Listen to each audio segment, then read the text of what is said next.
Good afternoon, and thank you all so much for joining us for the second conversation in the United Way of the Midlands Women in Philanthropy's Being Allies series, sponsored by Colonial Life. I'm Jen Gugliotti, Head of Corporate Brand and Reputation at Colonial Life in Unum, as well as a member of the Women in Philanthropy's Executive Committee. Today, I'm thrilled to introduce our speakers, Sara Fawcett, CEO of the United Way of the Midlands, and Tim Arnold, President and CEO at Colonial Life and EVP, Voluntary Benefits at Unum Group. We encourage your questions, so please use the chat function and we will try to get to as many of them as we can. And now to Sara and Tim. Jen, thank you very much. And it is great to be here today. And thank all of you that are online for joining us today. This has been a great series. And I know I personally have learned a lot being part of this. As Jen said, I'm Sara Fawcett. I am President and CEO of United Way of the Midlands, for those of you that don't know me. It is a great pleasure to be here with my good friend Tim Arnold to talk about allyship. So Tim, I'll toss it to you to introduce yourself to the group and then we'll get started. Awesome. Thanks, Sara. As Jen said, Tim Arnold, President and CEO of Colonial Life and EVP for Unum Group Voluntary Benefits. Great to be here. So, Tim, you and I both had long careers in terms of working with all kinds of different people, and I would like to start out the conversation by asking you, how do you define allyship? That's a word we've used in all along in this series. And to you, what's the difference between an ally and a mentor? Yeah, thanks, Sara. Well, first of all, just let me say what an honor it is to be here today. When Jen asked me a couple months ago, I hesitated because I'm definitely not an expert by any means, but I hope to share some of the experiences I've had as an ally and a sponsor, and hopefully that will help someone on the call today. And you know, being an ally, being a sponsor is really important to me for a lot of reasons. I have a wife, a daughter, a granddaughter, a daughter-in-law, and if you'll give me 10 seconds here. As of December 23rd, a granddaughter. And so, you know, I hope for all of them that they have the same opportunities that I've had through the years and that others have. I'd like to see equity in the workplace. I think being a sponsor can enrich the organizations that we all live and work in, products, services that we provide, the communities where we live and work. So for us at Colonial Life and at Unum, our gender diversity journey really started quite a while ago, but until 2016, I wouldn't say that we were making as much progress as we needed to. And in 2016, we created a number of employee resource groups, including one called the Women's Professional Network. And they're really a driving force for change. They've done a fantastic job. They're working to increase the richness of opportunities for women through developing and supporting authentic leadership and a gender intelligent culture, educating our workforce on gender bias and other issues that prevent women from achieving just treatment, recognition, promotion, and compensation at all levels. And they really work hard at identifying and removing barriers. And then in 2018, we established an Office of Inclusion and Diversity, and we've won a number of awards. It's not to say we're where we need to be. We certainly aren't yet, but over the last 3 years, from 2019 and even as recently as January 27th of this year, Bloomberg recognized us with their Gender Equality Index. The National Association of Female Executives lists us as one of the top companies for executive women. We joined the Paradigm for Parity Coalition. It's a group of businesses dedicated to achieving gender parity in leadership by 2030. And in 2020, last year, Paradigm for Parity recognized 19 trailblazing women who are changing the way we live and work. And a colleague and a good friend of mine, Liz Ottman, who is the EVP of People and Communication, Corporate Responsibility at Unum, was recognized. So I'm proud of the progress we're making. There's still a lot more to do. Our journey's continuing. We continue to be focused on an even more inclusive culture, increasing diverse representation at all levels, and a shared accountability for inclusion. But the environment's changing very rapidly. We all know that 2020 was a year unlike any other and changed almost everything about the way we live and work. I'll get into a little bit more of some of the statistics around the impact the pandemic's having a little bit later, but according to the Bureau of Labor Statistics, there were over 2 million fewer women in the workforce in November 2020 than a year earlier. So it's had a major impact on women in the workforce. So in my view, it's more important than ever we talk about supporting women and what we need to do to make progress toward equality in the workplace. So sorry for the long-winded intro to the answer, Sarah, but in terms of how I would define allyship, I think as an ally, you really have the opportunity to affect change and enable others to be successful. In my view, allyship is more about sponsorship and advocacy, not mentorship. Mentorship is important, but it's really about advising someone as a mentor and helping them. A mentor guides and they share expertise, but a sponsor really advocates for someone. They talk up their expertise, their unique skill sets, and they make sure that others are aware of the results someone's delivering. They recommend growth opportunities. They speak up when someone's excluded from an opportunity or a business meeting where they should be. And they help others grow networks and introduce them to new networks. So pretty significant difference between being an ally and being a mentor. Tim, you first of all, you had said at the beginning of your remarks that you're not an expert, but with all that recognition that Colonial Life has received, I think you can count yourself as somebody who is at minimum well-informed on being an ally, and I might even say an expert. So congratulations on everything that you've accomplished there. And I know it's been a team effort, but it takes leadership from the top. You also mentioned a couple of statistics excuse me, around the pandemic, and I didn't realize that there are 2 million fewer women in the workforce right now. That's amazing. So we have this rapidly changing environment. So what do you think that means for gender diversity in the workplace going forward? Yeah, I have some concerns. I mean, the pandemic's definitely taken a toll on all of us for certain. Remote working, business closures, been a devastating economic impact, especially to small businesses, but really to many businesses of all sizes. And based on what I've read about and witnessed, this pandemic has disproportionately affected women, people of color, and those with caregiving responsibilities. 1 in 4 women are considering downshifting or leaving the workforce entirely due to the pandemic, based on a survey from McKinsey & Company in 2020. We all know that mothers are taking on more responsibilities for caregiving and schooling. I really feel for single women. I was thinking last April when everything was shut down and kids were having to learn from home, and about the responsibilities on single mothers to try to take care of their children and do their jobs. It's just incredible. 9.8 million working mothers in the U.S. are suffering from burnout, and that's according to a Harvard Business Review article. 28% are more likely to experience burnout.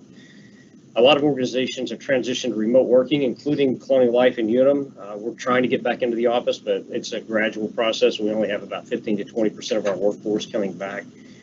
But what we know is that in this hybrid workforce, men tend to come back into the office sooner than women. There's another Harvard Business Review article out literally January of 21 that talks about the gender wage gap potentially increasing as employees return to the office because men are more likely to come back. And there are some who believe that in-office workers are more productive than remote workers. And while this has not been proven, and some research suggests remote workers are more productive, there's this concern that if more men are coming back and there's this bias that people who are back in the office are more productive, it could potentially lead to fewer opportunities for women. I'm also concerned, you can tell I read Harvard Business Review a lot, but there was a 2020 article in Harvard Business Review that said recent research shows that only 23% of men in senior roles are sponsoring women while in the remote work environment. So pandemic's having impacts in ways that maybe we don't even know yet, and we need to continue to advocate for women in the workplace. We need to take action to build gender inclusive cultures, and we need to influence policy that supports gender equity and inclusivity. Those are some really incredible statistics about how the pandemic is affecting the workforce. And it seems to me that with those kinds of challenges, allyship is going to be more important than ever. So how would you describe the role and the importance of men as allies in the workplace, men specifically as allies in the workplace? Yeah, I have a few thoughts, Sarah, and I appreciate your comment. I think I'm learning like everyone else, and I'd love to hear how people on this call think that men could play a better role as allies in the workplace. But I start with, it's important to educate yourself. It's important for all of us, including men, to make sure we understand unconscious bias and what that means, to really understand their own biases, because everyone has them. And if you don't know what they are, you can't really understand the consequences that can have on people when you interact with them in your relationships. It's important for men to take action. It's important for males to speak up and confront gender bias, and it's a responsibility I take seriously. I know a lot of other men do as well. It's important to advocate for women and the value they bring to the workplace, to create opportunities and to make sure there's real inclusion. I think we've all been a part of some meetings where people say, well, you know, there's no females in the room. We need to find some females to be a part of this discussion. But that's not really the right idea. The right idea is let's make sure we have people in their room so we can hear their perspectives and include their perspective in solutions that we're creating. And it's important to offer support and encouragement. The women that I work with have very high targets for themselves and their careers. But I once read that in most instances, this isn't universally true, but in most instances, if a woman reads a job description and she's missing a few of the listed requirements for that position, it's likely that she won't apply. Where if a male reads the same job description and only has a few of the listed requirements, that he would be more likely to apply. So we need to encourage women to pursue opportunities, even when they don't have all the listed position requirements. It's interesting that you say that, because I can think of times in my own career where I've done that, where I have, not thought myself as having every qualification, so therefore I needed to back off. So that's interesting. Talk about a personal story or an experience that you've had in your career that's made you a better ally.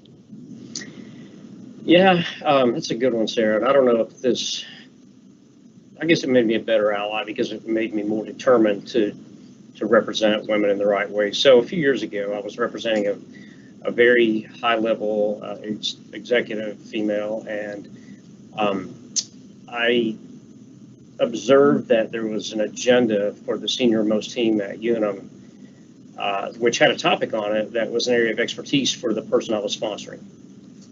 And she was not the one who was presenting the material to the senior leadership team. So I called her boss and said, hey, in my view, this person should be presenting this material at the senior level meeting because she is the person who has the most expertise in this area. And the boss made me aware that they were trying to help another person grow and develop, who happened to also be female, and that person had been asked to present the material at the meeting. I disagreed with the decision because, again, the person I was sponsoring was the person who I think we all recognize had the most expertise in the area being discussed. At the end of the day, the leader of the person I was sponsoring made the decision not to have her at the meeting. I went on record saying that I disagreed, that in my role as sponsor, it's my job to advocate and to speak up when I feel like someone's not getting the opportunities they deserve. And so the decision was made by the leader not to include the person I was sponsoring, but it really increased my resolve to make sure that when I'm sponsoring for someone, I am very vocal in my advocacy for them.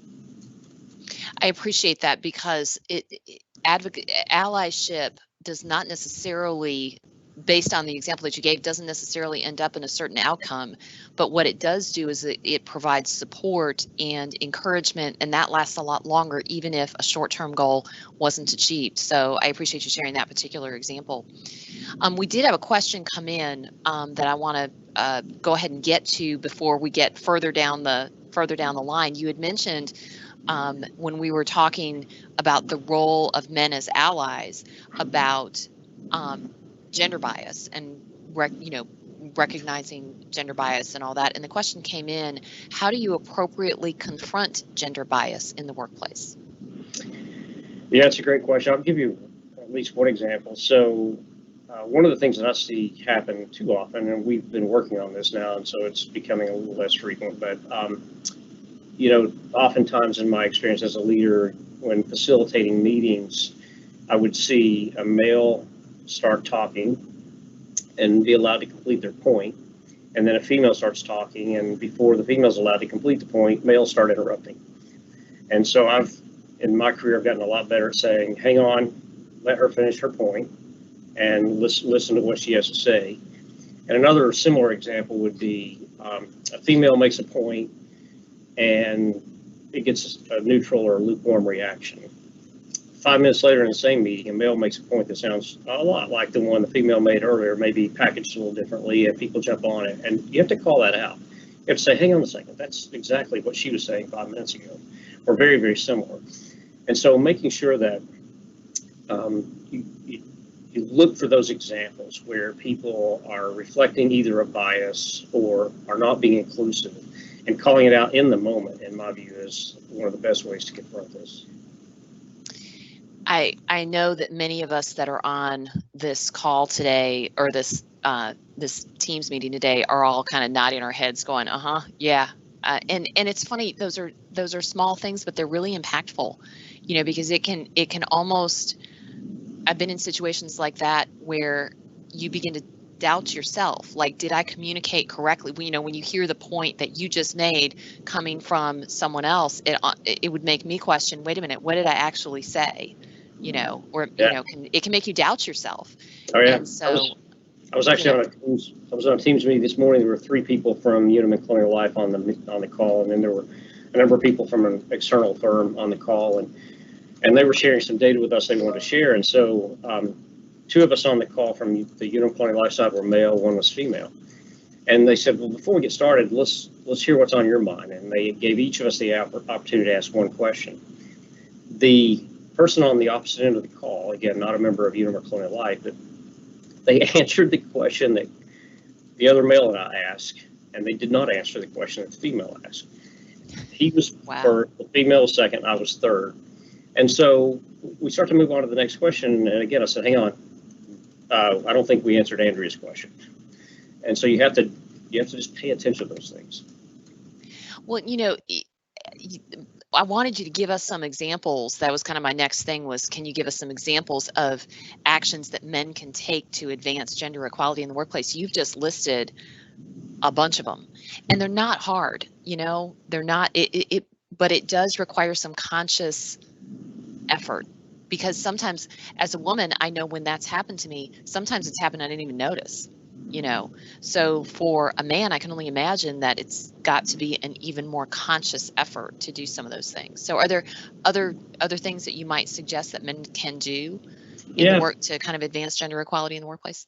Yeah, a few ideas, Sarah. We touched on some of these before. Maybe I'll hit a couple of them to amplify the point, and then introduce a couple more. So we talked about unconscious bias, and that one's really important for all of us to really get to know our unconscious bias or conscious bias. We need to make sure we explore them. We need to make sure we're thinking about them. Let that voice in the back of your head constantly be there that, hey, I've got a bias around this, and I'm in a moment now where that might show up, so I've got to make sure I'm reacting differently. I would say listen. I find that in meetings, men tend to talk more than women, and we need to listen. We need to make sure that we take time to understand women's perspectives. We need to ask questions. We need to make sure that we're retaining and helping females advance in the workplace. I would say we talked about paying attention, especially around things as simple as like men talking over women or women not having the same opportunities. But I would also say pay attention to data and metrics, especially in things like performance ratings and evaluations, and see if there's any bias coming through there. Make sure that pay for men and women doing similar roles is equitable across your organization. And then we've talked a lot about advocating for women. I find that in an advocacy role, just asking women the simple question of what do you think adds a ton of value in terms of both improving confidence for women, but also giving them the opportunity to be truly inclusive and helping you craft a solution that's going to be best in the long run in serving the needs of your customers and your marketplace. I would say if somebody's talked over, make sure you're encouraging them to finish their point. I would say this one's really important. Empower women to say no, especially when they're asked to take on administrative tasks. A few years ago, we were in a meeting, and I'll never forget this. The gender balance in the room was equal, and a person who was facilitating a particular part of a conversation, turn to the female nearest him and ask her to take notes. I'm like, hang on, we can all take notes. So make sure you're paying attention to those things, because these actions add up and they can really make a difference. And I'm personally, I'm a terrible note taker, so they wouldn't want me, regardless, doing something like that. So we had another kind of interesting question come in that I want to go ahead and put out there on the table for you. Should women see the need to seek out an ally as a weakness? I don't think so. From early in my career, I've had mentors, and back then, I've been in business now for 35 years, and back then I don't think we used the term ally, but I view some of the people who were my mentors as allies, and I don't see it that way. I can understand the reason for the question, but I would encourage people to have allies for sure. I think it's very helpful in their own development, and also in making sure they are exposed to the opportunities that they should have opportunity to consider. I would think it's got to be similar to, if you've got the opportunity to ask for a mentor, or if you have the opportunity to mentor, both of those things are very enriching for a career. And I think that if there are men out there that can seek out being allies, that they can find that a very career enhancing experience, because it'll give you a new perspective, a different perspective, and a different way of thinking, kind of expanding thinking. So that's going to be valuable regardless of what someone's job is. Yeah, I think there are a number of men on the call today as well, Sarah. I would encourage the men on the call, find an opportunity to have a reverse mentor. Either a female, or perhaps if you're later in your career like I am, a person who is newer in their career, or find a person who is in a diverse group if you're not diverse, and have that person help you. I had a reverse mentoring relationship last year, which was extremely beneficial to me. And when everything happened in the late spring and the summer with social justice issues, the person I was in a reverse mentoring relationship with recommended that I read this book called The Hate You Give. And it was a terrific book. It was eye-opening. It certainly helped me in my journey to become a better leader as we think about being truly inclusive and having a truly diverse workplace. So for the men out there, find a reverse mentor to help you as well. How would you suggest, another question came in. You guys are asking great questions, by the way. Please keep them coming. This is awesome. A question came in. Any tips on how to go about asking for an ally, or finding someone who would be a good fit as an ally? Yeah, it's a great question. If your workplace doesn't have a formal program, then I would say a couple things. First, look for someone you admire and respect and perhaps want to emulate in your approach, or look for someone who has a skill set that you would like to develop, perhaps in places where you are not as strong. And then ask the person to have a virtual coffee with you until we get past COVID, and explain what you're looking for and why you're looking for it. In my experience, most people have been willing to help, and I don't mean help me. I mean, when females in the workplace ask for someone to be an ally, in most instances I'm aware of, people have responded favorably, and I think that would be the case in most organizations that I'm aware of. Yeah, it made me think about discussions that we've had around other types of diversity when Rosalind Goodwin spoke to us in the last session about race in the workplace. The question came up in that session about I don't want to come across as a white savior. And Rosalind's answer to that was, anybody that can help someone in their career, regardless, hey, step in and do what you can. And I was thinking too, as you've been talking, I'm really thinking through this issue that we touched on a little bit at the beginning about mentorship versus allyship. And it almost sounds to me like allyship is more of a day-to-day things that you do in the workplace, some of which can be intentional for a specific person, but that are just kind of how you operate as a leader or a team member. Whereas mentorship is a little bit more of a formal, I'm here to help you reach some specific goals and set an agenda for how you get there. So allyship can be something like that, but it can also just be day-to-day how you operate and how you act. So Yeah, I agree, Sarah. I think both roles are important. I think if an organization has enough allies and has support from the top, I really think you could change the culture. Mentoring has less of an opportunity to change culture. Again, it's important to have mentors, but mentors may not necessarily be in the room when people are talking over people, or may not feel like part of their role as a mentor is to address it. If you're an ally, you're going to address it. You're going to help change the culture. we have another question that came in. It's kind of long here.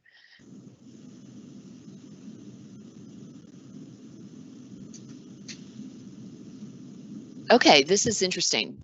How can you deal with the after effects of standing up for yourself in the workplace? Or another way to say that is, how can you approach a situation knowing that there will be pushback?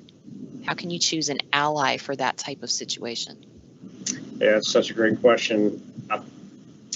Each organization is different, and it's maybe a little dangerous to answer it with a single answer that might apply everywhere, because I know some cultures are more progressive than others around this topic. But I think it's important to create support before the event, if possible. So if you know you're going to be in a situation where you have to confront someone or some part of the organization, building support in advance of that moment would be helpful. I think making sure that you have a strong ally with you, perhaps even in the meeting in the moment, would be helpful. I think having the opportunity, if you know there's going to be conflict, and especially if it's going to be in a meeting, to try to address it in advance of the meeting would be important. Changing culture can be difficult, and in some places can be almost impossible. And in those situations, I think you have to ask if this is the right place. Am I going to be comfortable being here if I feel like I can't be supported? That's a really, really good point. And you made a point too that I had never really thought a whole lot about, and I wish I would have, because most of my career prior to coming to United Way a few years ago was in human resources. So I walked into situations all the time where there was pushback, or where I knew there was going to be pushback. But what I never did, but I will going forward, is create support in advance. I think that's great advice, especially when you're talking about when you feel like you might walk into a situation where you've got to call out some gender bias, or that could play a role. So yeah, that's important. I know we didn't talk about this in advance of the meeting, Sarah, and I don't want to put you on the spot, but I'd love to know, have you had, without getting into necessarily specifics, but have you had situations in the past where you felt strong allyship from a male, or perhaps, if not an allyship, a partnership, mentorship that really helped you advance in your career? Yeah, I appreciate your asking that. Sure. And it's interesting because the situations that you described earlier, being talked over and having my point made by somebody else, I kind of took those as just kind of the way it is, and learned to work around that, which is not the best way to do it. I mean, the best way to do it is to go ahead and confront it, like you said. But yeah, I was really fortunate to work with some terrific men and women in my career that really helped me learn how to stand up for myself, that made sure that I had a voice. I was teasing a little bit when I talked about, a long career in HR, and when you're the human resources executive and you have to walk into the CEO's office, you're probably going to get some pushback. But when I think about that, the CEO at the last company that I worked for was extremely supportive. He had worked with women his whole career, and I always felt like he was, now I did have to prepare him in advance when I knew I needed him to stand up for me, but he always did. He always did. And he went out of his way to make sure that I was included in non-traditional things like the ICSC annual convention, the International Council of Shopping Centers annual convention, things that HR people don't usually go to, but he knew that I could expand my knowledge by having a chance to do that. I think that's another thing too, is making sure that you are giving women opportunities being intentional about giving women opportunities to expand their base of knowledge, whether that's conventions or learnings or Zoom meetings or whatever it might be, or having them be the ones to give the presentations and to lead the meetings and things like that. Starting my career 31 years ago, things have improved. I've matured too, but I've been very fortunate, and I could name 3 or 4 other men like that in my career that have really helped me along, coached me, and been that ally. We have another question here.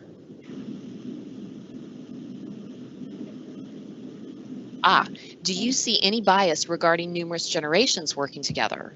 Millennials, Gen Xers, differences in how each work, things of that nature? That is a really good question. I haven't given that one a lot of thought. I would say that there's almost every kind of bias imaginable in the workplace. And I think sometimes there are generalizations made about people based on their age or their experiences or their gender or their race. And so I think it's very possible that those biases exist. I certainly know that stereotypes exist about, people like myself who've been in the workforce for a long time being less comfortable with technology. Thank God that's not true for me, given the fact that we all use technology all day, every day now.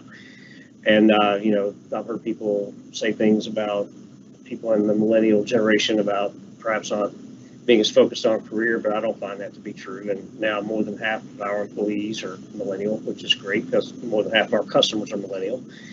So I'm sure it's out there. I just haven't given that one as much thought. It's really a question. Well, you'd remember too, 20 years ago, we found, we would hear all of this when the millennials were graduating from college and entering the workforce, and we'd hear all of this speculation about what millennials would be like and how we would have to adjust the workforce to accommodate millennials, and lots of stereotypes about millennials in particular. And it's been so interesting that they've added that it hasn't been this, it's been additive to the workplace, that we have needed as workplaces to be flexible, but millennials have been flexible too. I mean, so when and I think millennials in particular had a stereotype. I'm a Gen Xer, and we're like, Wayne's World and flannel shirts and all that, Kurt Cobain and all that kind of stuff. But the when a generation walks into a situation already dragging some stereotypes with them, I think that puts an extra burden on them to have to overcome that. And when you put that in the context of women coming into the workplace, there's certainly, 40 years ago when women really began to enter the workplace, there were all kinds of stereotypes that women had to bring along with them that were generations old. And it's been a good journey, but a long journey. In terms of women becoming additive to the workforce and overcoming stereotypes. I realize in this discussion, we realize that there still is the need for that allyship to make sure that our voices are heard. But it's interesting. Yeah. Tell me. Oh no. I was just going to ask, what are some other ways that you would want to make sure that you yourself are an ally in the workplace? You kind of talked about it in terms of, making sure that you're stopping yourself. I love the idea that you have the reverse mentor. So talk a little bit more specifically to you about what you are doing. And I think too, Tim, talk about it not only in terms of what you do day to day, but what have you done as the leader of Colonial Life to kind of foster allyship? Yeah, I appreciate it, Sarah. We are, well, for me personally, I'm constantly trying to learn. So I think it's important to read. I do think it's important to have reverse mentoring relationships. It's important to listen, as we talked about earlier, and making sure you're truly hearing what people are saying. It's important to ensure that when solutions to problems are created at your company, they include a lot of voices. Truly, not just the people who have the most powerful voice, but you're truly listening to a lot of different people. It's important to have, in my view, it's important to have goals around representation at all levels, which have gender and diversity metrics associated with them. As we said earlier, it's important to measure what you're doing and make sure that you're on the right path. It's important to get feedback. At Unum and Colonial Life, we do 360 feedback every year, and we ask employees how they're feeling about the workplace and about our work around gender and diversity and inclusion and our initiatives there. I'm thankful to work for a place that sees this as an important issue and puts resources behind it through an Office of Inclusion and Diversity. Thankful that I saw a question in the chat about paternity and maternity. Thankful that we at Unum announced paid paternity leave as well as paid maternity leave last year. You know, an interesting phenomenon occurred out of that where some males were happy that Unum introduced it and were quick to take advantage of it, and others felt like it might be looked at negatively if they took the paternity leave, and so they were reluctant to do that. And you have to encourage them that it's a benefit that should be taken advantage of, and that we intend for them to be a part of the family, and we want them to be there for their spouse and their child. So it's just important, I think, to make sure you're engaged in awareness, education, just having the hard conversations about it. When people want to share with you an experience they have that maybe is hard to hear, you've got to sit and make sure you're hearing it and listen to what's being said. Yeah, for sure. Long-winded answer. So here's another great question. It says, as you consider creating an equitable and inclusive culture, how do you balance competency with representation? Not every ally may not be the most competent, but the most competent may not always look like an ally. Wow, what a great question that is. Yeah.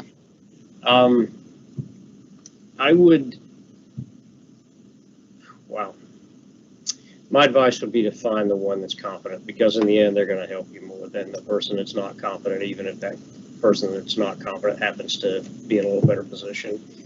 I think understanding how we all can improve and develop and understand the path to our best opportunity is a lot more important than having a figurehead who perhaps advocates but doesn't really help.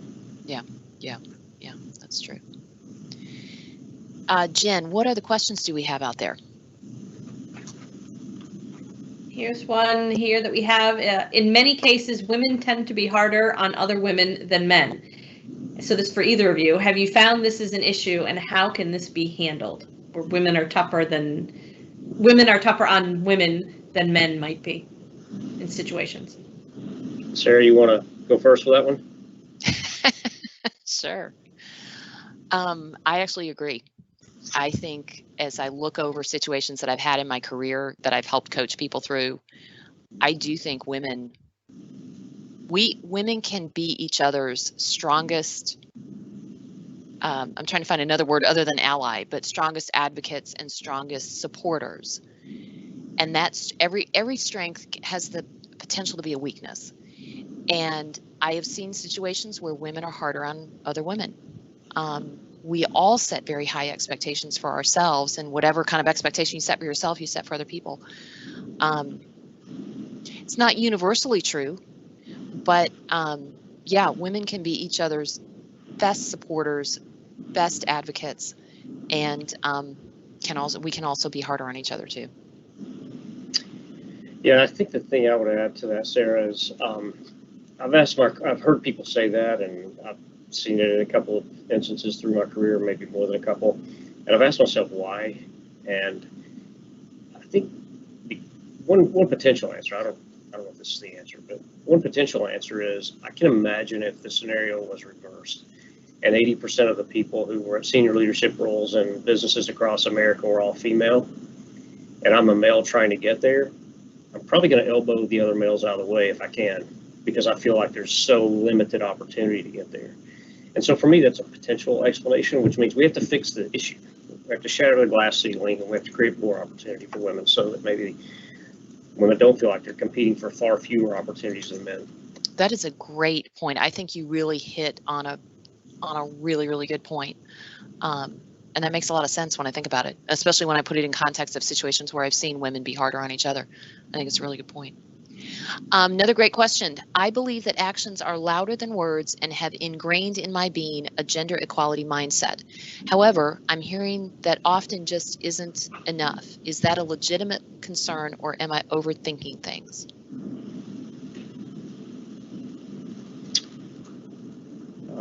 It's hard to know the context, if that's a male or a female asking the question.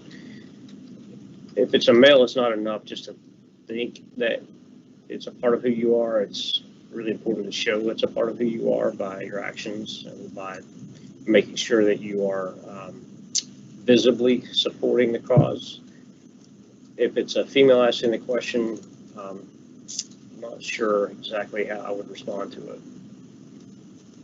In either instance, it's really, really important, because we can talk all we want about inclusivity and about empowering women and about equity, but unless it's showing up in your organization and the metrics in your organization, the way you lead, then it's just noise. No, that's the truth. That is the truth. And if the person is out there that asked the question wants to post something in the chat, I'm not sure we answered your question. So if you want to post something in the chat that clarifies that a little bit more, I'd love to be able to make sure that we address what you're trying to get to. So, because I had that same thought, Tim, when I was reading the question. Was wondering about that. So, Jen, what other questions do we have out there? Here's one that we actually just came in. There's often, this is an observation, often there's a bias that gets overlooked when it comes to women in the workplace, is the assumption of responsibility on women with children versus women who are not.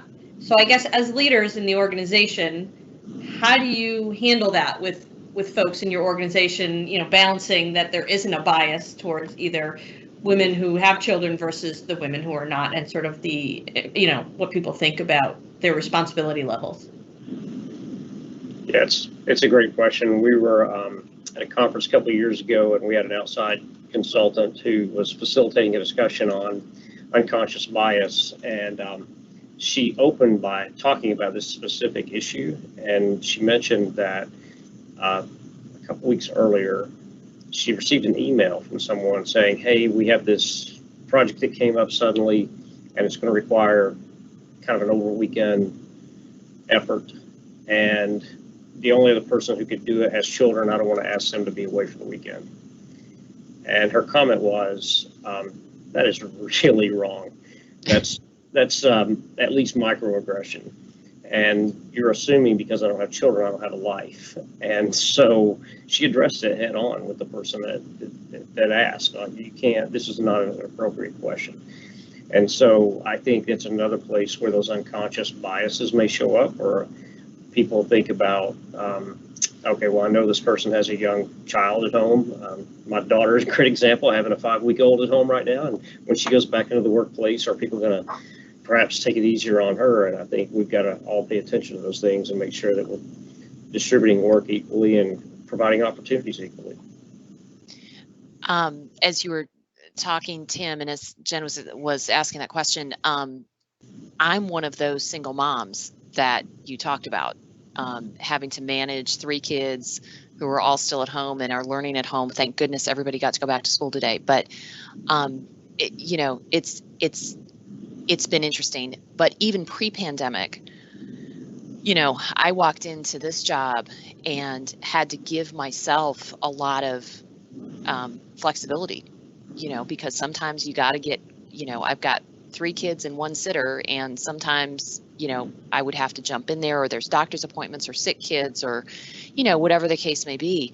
And so whatever flexibility I needed to allow for myself, I needed to give to my employees as well, because I can't as the leader say, well, I can leave at 1:30 to go take this kid to the doctor, and not, I had to create an environment where where employees felt like they could do those things too.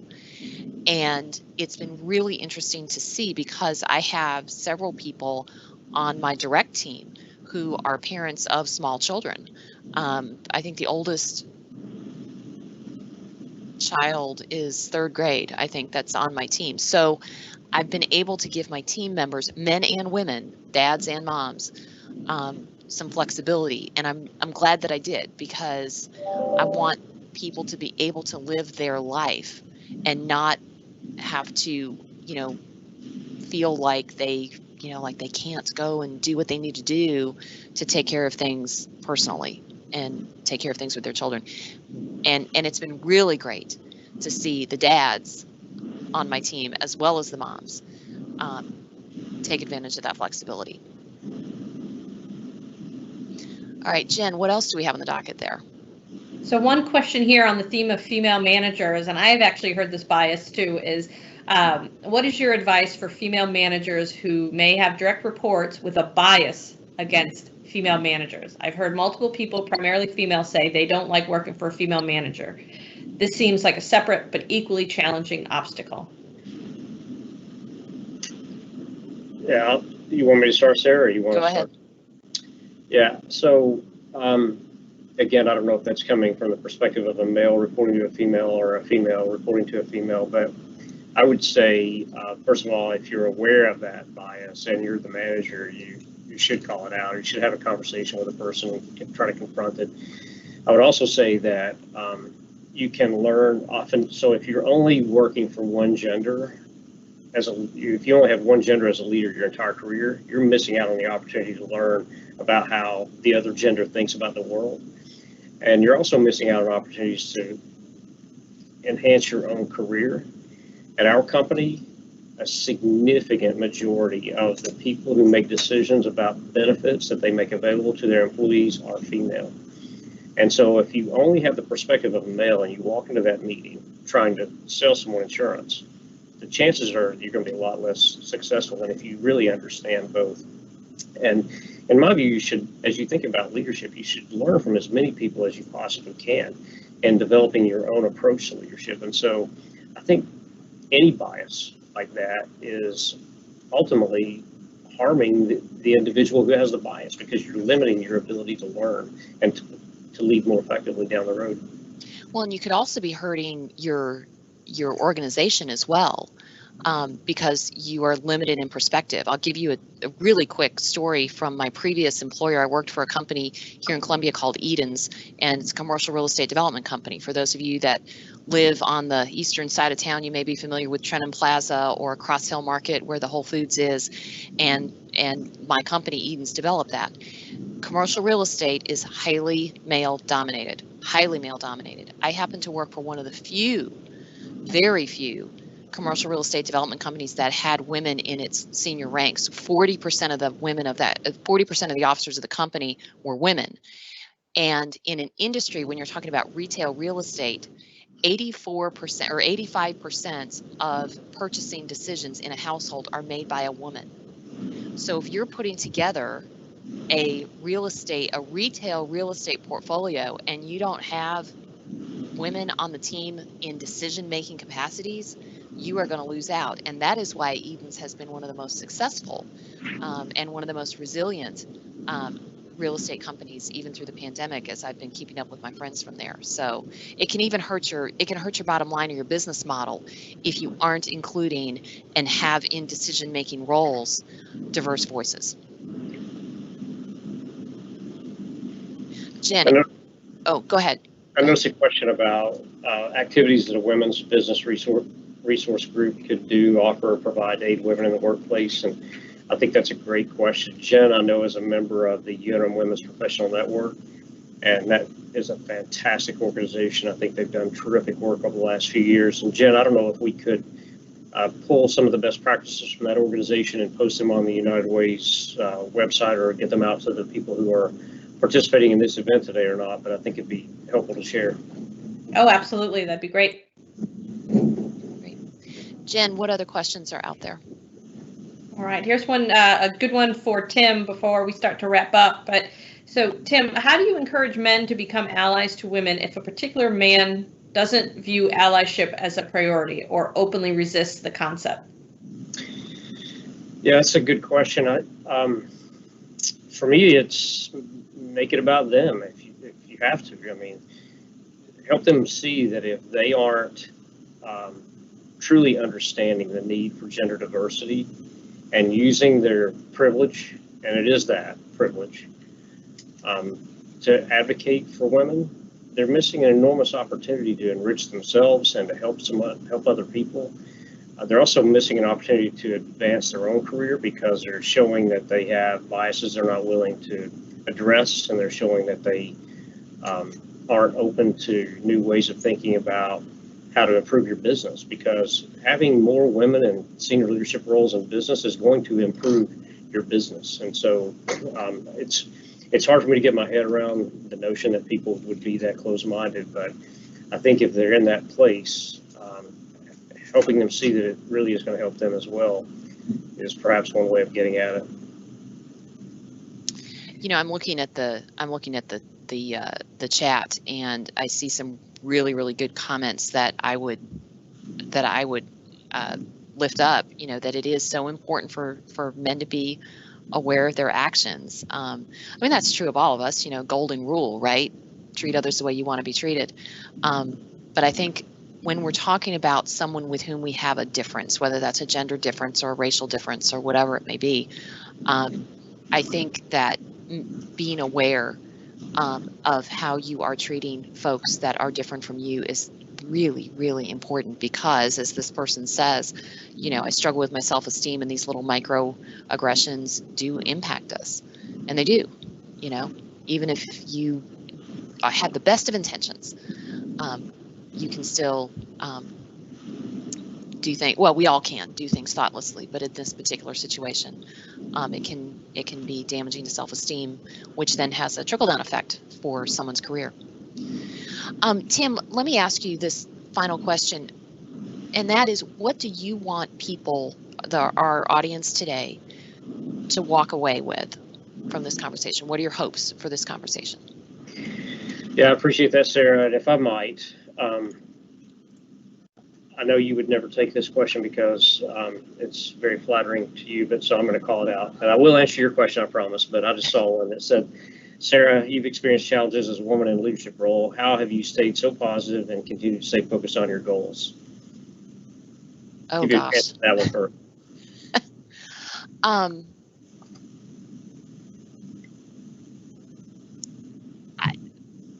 I guess I would say I don't know that my answer to that question is any different as a woman than it would be for a man. You know, I've got some personal things I have to juggle that maybe not everybody has to, when, you know, women or men, whether they're married or single or have kids or don't have kids. I work for a great organization and have an awesome team of people, and we're doing meaningful work. That's how you stay focused and positive. You know, I think, Tim, I would hope you would say the same. I mean, what you guys do at Colonial Life is really meaningful. You know, we're out there in the community trying to provide resources to help people that are at a disadvantage have an opportunity to have stability in their life. You know, you all provide benefits that are really important to working families to keep them stable when different situations hit them. So I think that's what I would say. It's just that I've got a great team of people to work with, and we're doing work that we all believe in. And it's easy to stay positive through challenging circumstances. That's great. I think your question, Sara, is one of the most important things we'd like people to walk away with today. I would say first, you know, find your inspiration, set yourself up for success. Don't put limits on your career. Don't be the person that says, I don't have all those qualifications, so I'm not going to apply. You know, we're beginning to see some cracks in the glass ceiling. I think you probably saw that last week or a week and a half ago, Walgreens hired Starbucks corporate COO Rosalind Brewer as their next chief executive officer. She's unique in the history of Walgreens because she's Black and female, and up until now, Walgreens has only had white males as their CEO, so that's great. We all know we have a female vice president for the first time in the history of our country, which is awesome. And so we're beginning to see cracks in that ceiling, but we've all got to continue to be committed to advancing gender diversity. I would say to the women in the group, be proactive, develop a plan for yourself, find a mentor, find an ally, find that support system that's going to help you achieve your goals. Call out things that are not helping. And when you see it in action, have the courage to call it out, have an advocate there with you. It's not just the responsibility of senior leaders, though. I encourage all males to be allies for women. All males should be speaking up. We should be addressing inappropriate behaviors. We should be confronting gender bias when we see it. We should all be taking responsibility and influencing equal treatment of women in the workplace through policy change where necessary. We should take a hard look at our HR policies and see if there's any biases or opportunities to better support women there. And so my closing comment, Sarah, would be, first of all, Jen, thank you for inviting me to be a part of this. It's certainly a learning opportunity for me as well. Sarah, thank you, and the United Way and the Women in Philanthropy group for allowing me to share some of the learnings and be a part of the day. So really grateful for the opportunity. Tim, thank you so much for taking the time to do it. It's been a terrific conversation, and I hope that a lot of folks have walked away with encouragement, and they've walked away with ideas on what they can do to be intentional in the workplace in terms of being an ally. And Jen, I'll turn it back over to you.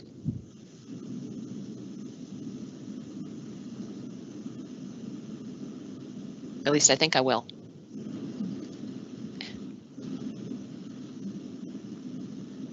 Jen, you're on mute. Oh, well, that's how we're going to end it, right? No, thanks, everyone. It was a great conversation. Have a good day, everyone. Thank you.